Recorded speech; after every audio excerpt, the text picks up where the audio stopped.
The Rise of Skywalker is often described as a Star Wars movie based within the sequel trilogy that's going to introduce many different aspects to the franchise that fans have never seen before on the big screen in Star Wars history.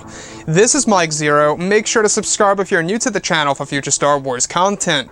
So, we are getting closer to the release of the second trailer of Episode 9, which, by the way, is all set and ready on August 24th of this year over at D23. Everybody's looking forward to that, of course. So, in the meantime, what's really exciting about Episode 9 is how J.J. Abrams really is working very hard during post-production, which is where you add in all the special effects, the music, the visual effects, whatever have you, and they're also doing a lot of reshoots as we speak during this month and even stretching all the way over into August, and they plan to actually have the film all done and ready by late October. Now, these past couple of weeks or so, we've been learning a whole lot more about this film, and when it all comes down to one of the concept art descriptions, this is where things begin to get very exciting for Episode 9.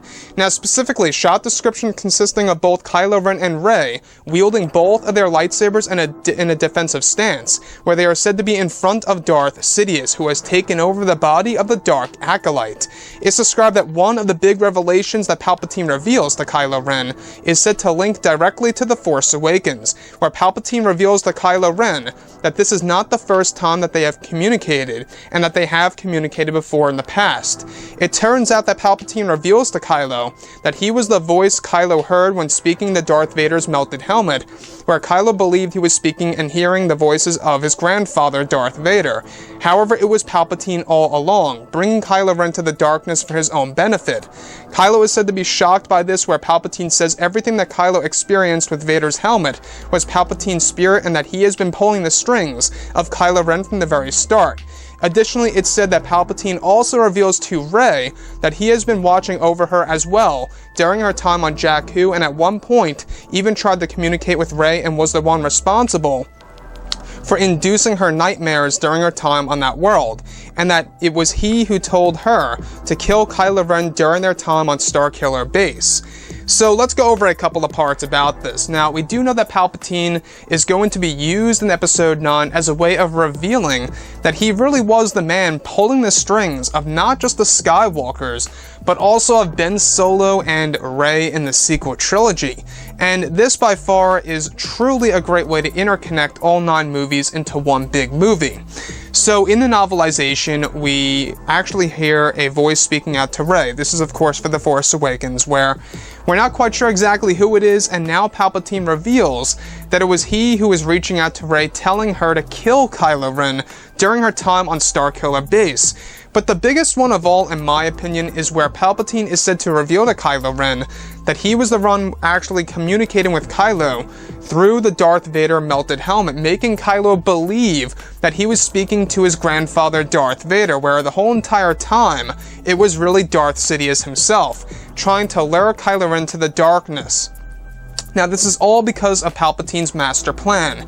He wants to make Kylo Ren a whole lot more connected to the dark side, and to get rid of any shred of light that's left within Kylo in order to take over his very own body. So you can see what they're trying to do and how they're very much inspired by the Dark Empire comic line.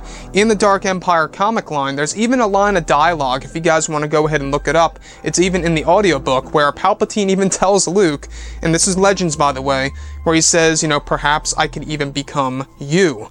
And it's a very interesting piece, and the fact that they are somewhat using that now in The Rise of Skywalker shall be very interesting.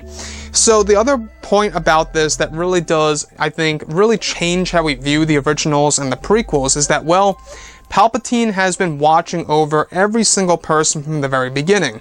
Not just Anakin, not just Luke, and not just other characters, but also Rey and Kylo Ren.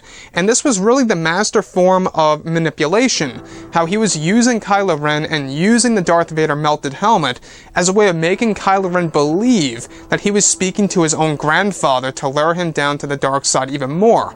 So, at the end of the day, we do know that J.J. Abrams, Chris Terrio, George Lucas, they all got together, and during the rewrites, they really wanted to make Palpatine a little bit more complex of a character in Episode 9, where it would really stretch all the way back to the past, into the prequels and the originals, and make us understand exactly what has happened in between the events of the originals and the sequels.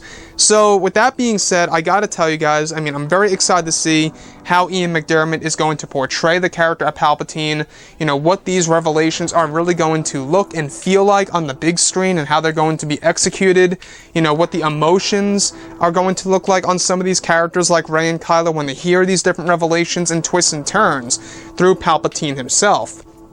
And I think that that is really going to be a very impressive point by JJ. He really has the potential to mark this movie down as the best of the sequel trilogy. Anyways, guys, drop a comment below. Let me know what you think about all of this in the comments. And if you guys did enjoy the content for today, do make sure to drop a thumbs up on this video to support the channel. I thank you all so very much for the kind support, and I'll catch you guys next time.